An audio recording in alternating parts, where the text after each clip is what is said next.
بچوں زندگی کی خوبصورتی ہر انسان چاہتا ہے، اور یہ صرف در مصطفیٰ سے ملے گی۔ ایک اچھا بیٹا، پہلی شکل ہے اچھا بیٹا، اور میرا نبی کہہ رہا ہے کاش میرے ماں باپ زندہ ہوتے، اور نہیں تو میری ماں زندہ ہوتی تو تم دیکھتے میں کیا کرتا۔ میں عشاء کی نماز کے مصلی پہ ہوتا اور میں سورۃ فاتحہ پڑھ رہا ہوتا، اور ادھر سے میرے گھر سے میری ماں مجھے کہتی محمد تو میں ماں کے لیے نماز توڑ دیتا، میں ماں کے لیے نماز توڑ دیتا۔ اور میرے نبی سے پوچھا کہ یا رسول اللہ قیامت کب آئے گی؟ یہ بچیاں غور سے سنیں، سارے سنوں پر یہ خاص طور سے سنیں۔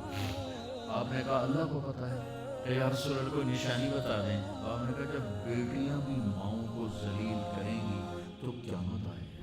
جب بیٹیاں بھی ماؤں کو ذلیل کریں گی تو ان تلد الامۃ ربتہا، جب ماں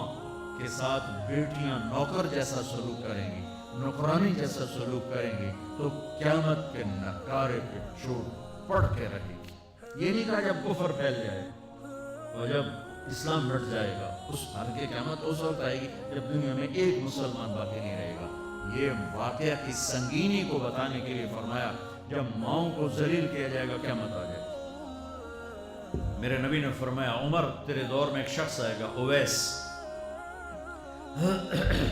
اس کا قبیلہ ہوگا مراد،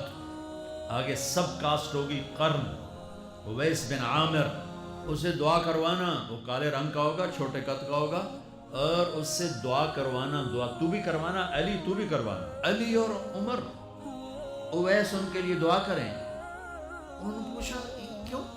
کہ اس نے ماں کی خدمت کر کے اللہ کو اتنا راضی کر دیا ہے،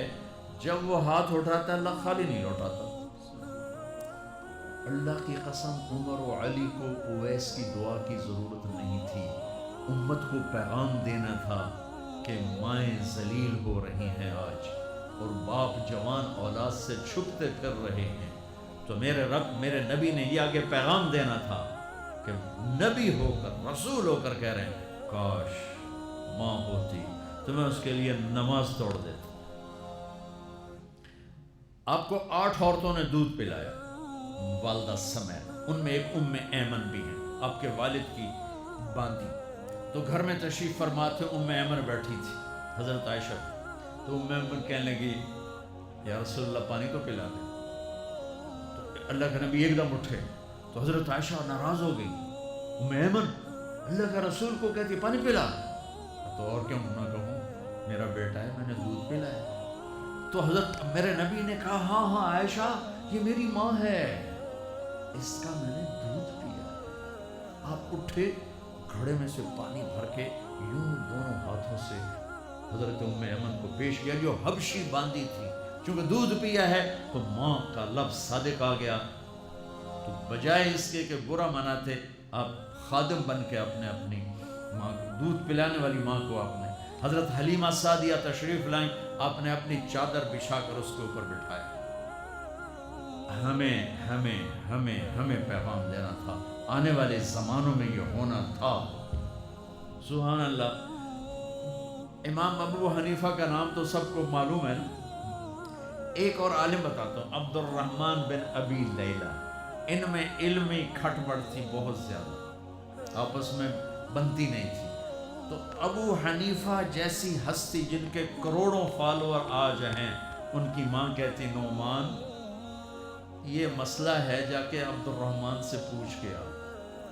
زندگی میں ایک دفعہ نہیں کہا ماں جی میں اس کو بڑا عالم ہے میرے کو پوچھ لو،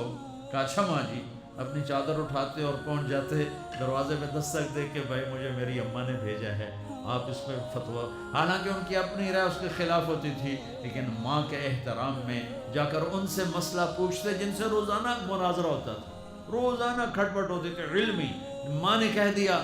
جا کر ان سے پوچھ کے آتے تھے، اپنی اتنی بڑی علمی قدر و منزلت کو ایک طرف رکھ دیتے تھے، نہیں میری ماں نے مجھے کہا۔ تو آپ سب نوجوان ہو، ماں باپ زندہ ہیں تو ان کی دعا لو، آہ نہ لو دعا لو،